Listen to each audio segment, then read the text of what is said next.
സൂരജ് സജി വിശദാംശങ്ങളുമാണ്. സൂരജ്, തൃശ്ശൂരിലും ഏതാനും പേരുകൾ ഉയർന്നു കേൾക്കുന്നുണ്ട്. ശ്യാമള മുരളീധരൻ, ലാലി ജെയിംസ്, നിജി ജസ്റ്റിൻ എന്നിവരുടെയൊക്കെ പേരുകളുണ്ട്. ഏതായാലും എങ്ങനെയാണ് അതിൽ അന്തിമ പേരിലേക്ക് എത്തിച്ചേരുന്നത്? എപ്പോഴാണ് അത് സമവായത്തിലൊക്കെ എത്താനുള്ള സാധ്യതയുണ്ടല്ലോ?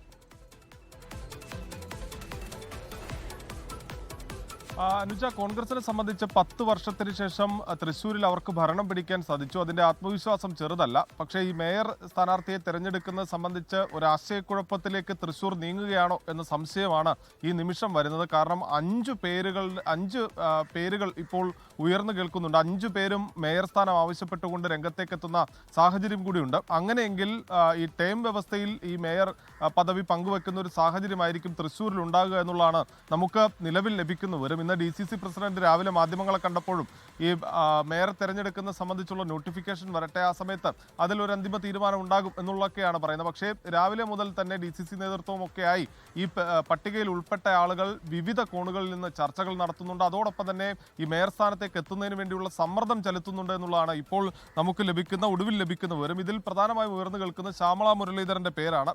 കുറച്ചുകൂടി ജനകീയായ നേതാവായിട്ടുള്ള ശ്യാമളയെ കൊണ്ടുവരിക എന്നൊരു വിഭാഗം നേതാക്കൾ ആവശ്യപ്പെടുന്നു. ലാലി ജെയിംസിനെ സംബന്ധിച്ച് നേരത്തെ തൃശ്ശൂർ കോർപ്പറേഷനിൽ മുൻപരിചയമുള്ള ആളാണ്. ലാലൂരിൽ പ്രത്യേകിച്ച് LDFന് സ്വാധീനമൊക്കെയുള്ള മേഖലയാണ് ലാലൂരിൽ വലിയ ഇൻഡോർ സ്റ്റേഡിയം അടക്കം IM വിജയന്റെ പേരിൽ സ്ഥാപിച്ച് മാസങ്ങൾ പിന്നിട്ടിട്ടില്ല. അവിടെ നിന്നാണ് ഈ ലാലി ജെയിംസ് ജയിച്ചു കയറി വരുന്നത്. അവിടെ LDF മേയർ സ്ഥാനാർത്ഥിയായി പരിഗണിച്ചിരുന്ന ലിസിയെ പരാജയപ്പെടുത്തിക്കൊണ്ടുവരുന്നു. അതുകൊണ്ട് തന്നെ ലാലി ജെയിംസിനെ പരിഗണിക്കണം എന്ന ആവശ്യം ഉയരുന്നുണ്ട്. മറുതലക്കലിൽ നിജി ജസ്റ്റിന്റെ പേര് കൂടി പറയുന്നുണ്ട്. അത് DCC ഭാരവാഹി കൂടിയാണ്. അതിനൊപ്പം ഇപ്പോൾ ഒരു പേര് കൂടി പുറത്തേക്ക് വരുന്നത് ഷീന ചന്ദ്രന്റെ പേരാണ്.